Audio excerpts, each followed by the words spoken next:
사회적으로 또는 일반적으로도 사랑을 받으면 그 보답으로 그에 합당한 사랑을 전합니다. 그것이 도리된 입장이라고도 할 수 있을 겁니다. 요한이 지금 4장을 마무리하면서 강조하고 싶은 것은 이 사랑이 특별한 사랑이 아니라는 거예요. 하나님은 우리를 사랑하신 어떠한 면에서 보면 정말 특별한 사랑이지만 하나님께 받은 사랑을 우리가 다른 형제들에게 또는 하나님에게 하나님을 사랑하는 것은 특별하다기보다는 오히려 당연한 것이다 라는 설명을 하고자 합니다. 그리고 무엇보다도 하나님을 안다 말하는 자들, 이 거짓 교사 또는 오늘 말씀에 보면 거짓말하는 자로 소개하고 있는 이들이 하는 말입니다. 하나님을 안다라고 말합니다. 그런데 하나님을 알려면 보통 안다라고 하는 말은 보다라고 하는 말과 연관이 있어요.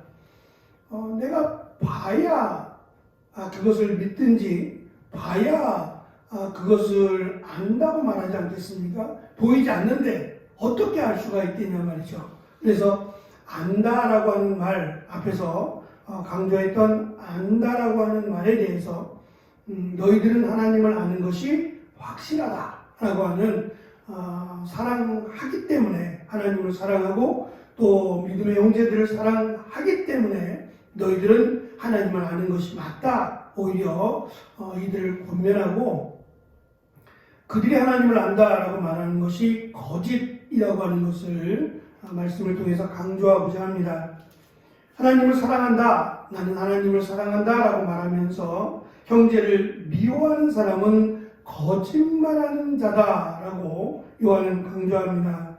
이 미워하다라고 하는 번역된 단어가 문자적으로 보면 혐오하다 또는 증오하다라고 하는 단어입니다. 단순히 미워하는 정도가 아니라 둘 중에 한 사람은 죽어야 되는 거예요. 같이 공존할 수 없는 상태, 특별히 원수에게 사용되었던 원수를 표현하는 그런 단어라고 보면 좋을 것 같습니다. 그런데 당시에 이 증오하다 또는 혐오하다라고 하는 이 단어는 부도덕한 거나 우상숭배나 피 흘림을 합친 것보다 더 심각한 죄로 인식이 되었어요. 왜냐하면 증오하다라고 하는 것은 단순히 저 사람이 싫어라고 하는 그런 감정이 아닙니다. 저 사람과 함께 숨쉬며 살아갈 수 없다라는 거예요. 그러니까 이 증오라고 하는 표현은 그 다음에 살인으로 이어지게 돼 있어요. 그러니까 그 자체도 죄지만 그 과정도 역시 죄라는 거예요. 그러니까 증오라고 하는, 그러니까 저 사람하고 같이 숨쉬며 살아갈 수 없다라고 하는 그가 사라지든 그 증오가 사라지든 간에 그 과정도 심각한 죄이기 때문에 증오라고 하는 자체를 함부로 사용할 수 없는 겁니다. 정말 원수가 아니고서는 사랑 이 표현을 사용하지 않는데 지금 원수가 아닌 같은 믿음의 공동체인 형제에 대해서 내가 그 사람을 좋아하지 않는다라고 하는 것이 지금 단순히 좋아하지 않아 라는 정도가 아니라 증오하기까지 하는 거예요. 이러한 마음은 우리가 에베소서에서 살펴본 것처럼 이미 하나님과 우리는 원수였어요. 아담과 하와의 범죄로 말미암아 우리는 하나님 앞에 원수된 자였는데 예수 그리스도께서 이것을 하나님과 원수된 이 담을 허무시고 하나님을 아버지라고 부를 수 있도록 은혜를 주신 거잖아요.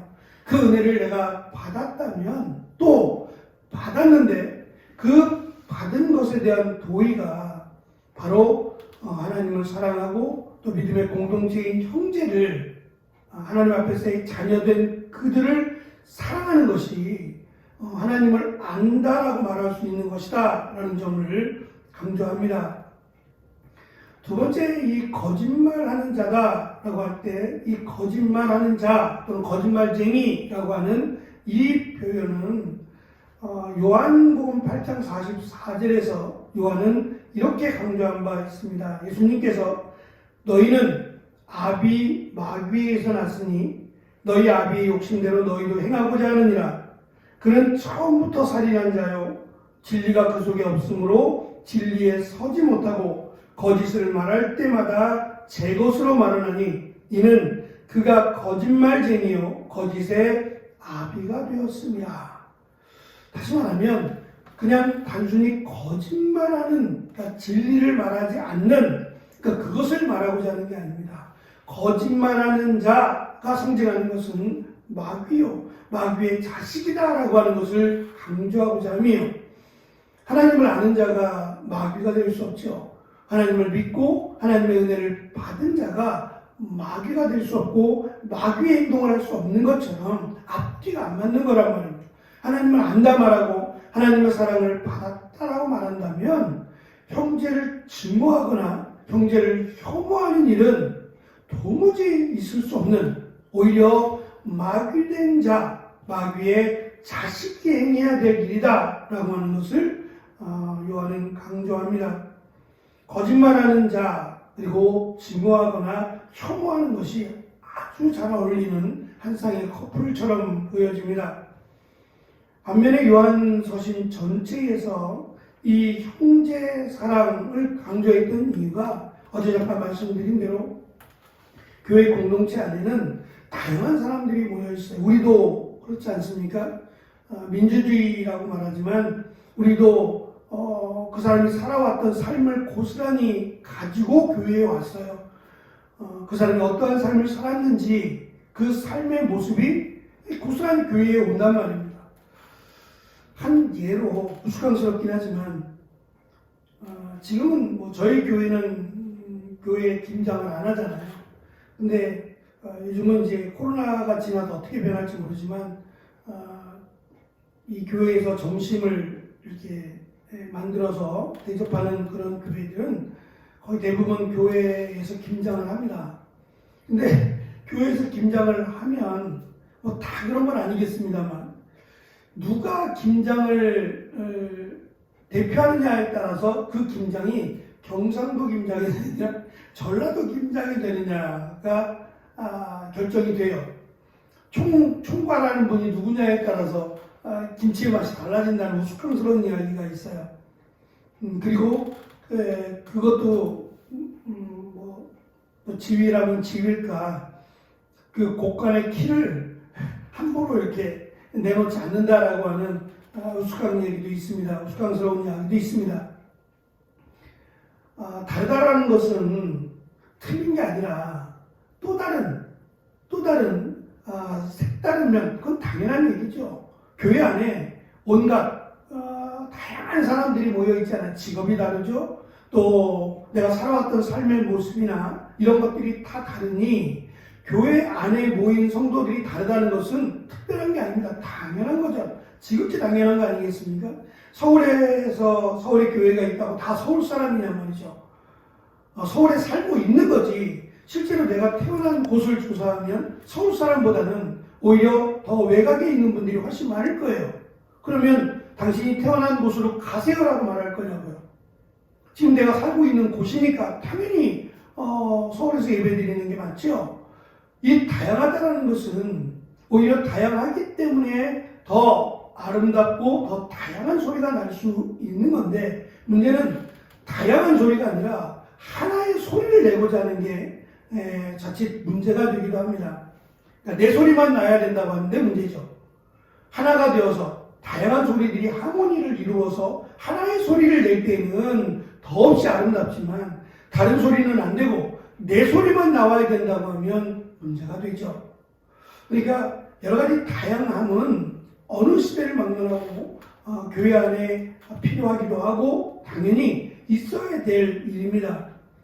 문제는 지금보다 2000년 전이 더 심각했다는 거죠. 사회적인 신분이라는 게 있었고, 특히 이제 유대인들이라고 하는 아브라함의 자손이라고 하는 기득권을 주장했던 자들, 그리고 이방인들이 서로 공존하던 마치 시한폭탄처럼 언제 터질지 모르는 그런 긴박함이 놓여 있었어요. 이것을 그 그리스도의 사랑으로 하나를 만들지 않고서는 교회는 늘 시끄러울 수밖에 없어요.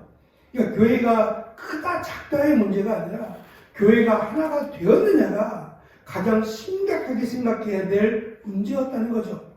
그런 문제 속에서 요한은 요한서신에서 이 형제 사랑, 믿음의 공동체인 형제를 사랑하라 라는 것을 강조할 수밖에 없었다라는 점을 우리가 조금 더 이해를 해야만 합니다. 요한은 형제 사랑을 강조함으로 두 가지의 목적을 달성하고자 합니다. 첫째는 성도들이 하나님을 안다는 거예요. 늘 이제 우리에게 있어서 고민은 내가 하나님을 아느냐라는 거죠.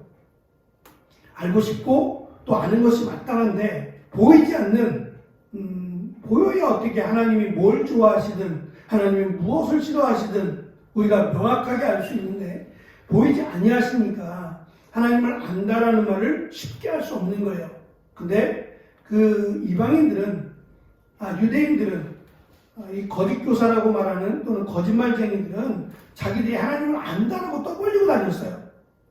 안다, 우리는 안다라고 떠벌리고 다니면서 실제로 그들은 그 하나님을 안다는 것과 달리 사랑하지 않고 오히려 증오하거나 혐오하는 그런 마음을 갖고 있었기에 그들은 하나님을 아는 것이 아니다라는 것이고, 반대로 비록 그 역사가 짧고 하나님을 안다라고 말하기에는 부족해 보여도 형제, 믿음의 공동체인 형제를 배려하고 사랑한다면 그는 하나님을 아는 사람이다 라고 하는 것을 역으로 강조하고, 두 번째, 교회를 분열시키려는, 그러니까 오히려 다른 사람을 평가하고 다른 사람을 증오하고 미워하며 이렇게 사람들을 평가하고 분열하는 저들이 바로 거짓이다라고 하는 것을 강조하려고 합니다.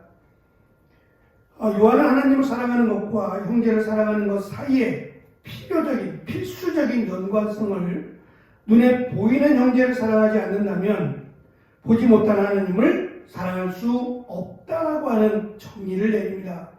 4장 12절에서 보이지 않는 하나님을 안다라고 하는 것은 눈에 보이는 형제를 사랑함으로 증거할 수 있는 것처럼, 내가 하나님을 안다라고 말하면 그 안다라고 하는 것은 내 형제를, 눈에 보이는 형제를 사랑함으로 검증이 되어야 된다는 거예요. 그러면 그는 하나님을 아는 사람이라고 요한은 강조하고 있습니다.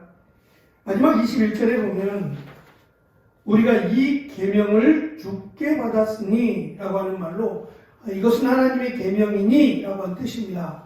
하나님의 계명은 이것이니 라고 하며 받침표를 찍어줍니다. 그것은 하나님을 사랑하는 자는 반드시 그 형제를 사랑하는 것이다. 이것이 그냥 당연한 주장 정도가 아니라 계명이라는 거예요. 예수님께서 우리에게 주신 계명이니 이 계명은 반드시 지켜야 한다라고 하는 것을 강조합니다. 역시 요한복음 13장에 이 계명에 대해서 몇 번에 걸쳐서 등장을 합니다. 13장 34절에 보면 새 계명을 너희에게 주노니 서로 사랑하라. 내가 너희를 사랑한 것 같이 너희도 서로 사랑하라 라고 말씀합니다. 사랑은 하나님께로부터 받은 겁니다. 그 받은 사랑이 나에게서 멈춰 있는 것이 아니라 믿음의 공동체인 형제에게로 흘러 들어가는 것이 나에게 사랑을 주신 목적을 아는 것이다 라는 설명입니다. 눈에 보이지 않지만 하나님을 안다는 것은 결국 하나님을 사랑하는 것과 믿음의 공동체인 형제를 사랑하는 것으로 충분히 증명이 된다는 거예요. 그러니까 하나님을 안다라고 하는 것은 형제 사랑으로 그가 하나님을 아는 것인지 확실하게 증명할 수 있다라고 하는 것이 요한이 강조하는 형제 사랑해야 할 이유라고 하는 것을, 이것이 해도 되고 안 해도 되는 것이 아니라 반드시 해야 되는 새 계명이라고 하는 것까지 요한은 강조합니다. 쉽지 않은 말씀이라고 생각합니다.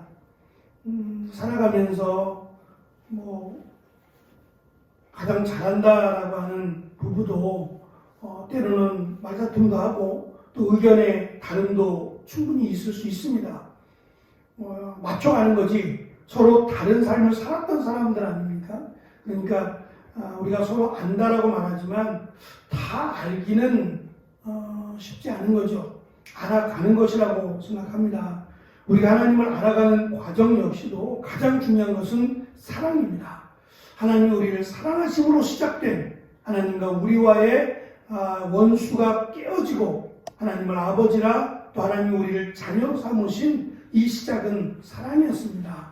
이 사랑을 받은 자답게 사랑하며 살아가는, 사랑을 베풀며 살아가는 그 은혜가 우리 가운데 있기를 축원합니다. 기도하겠습니다.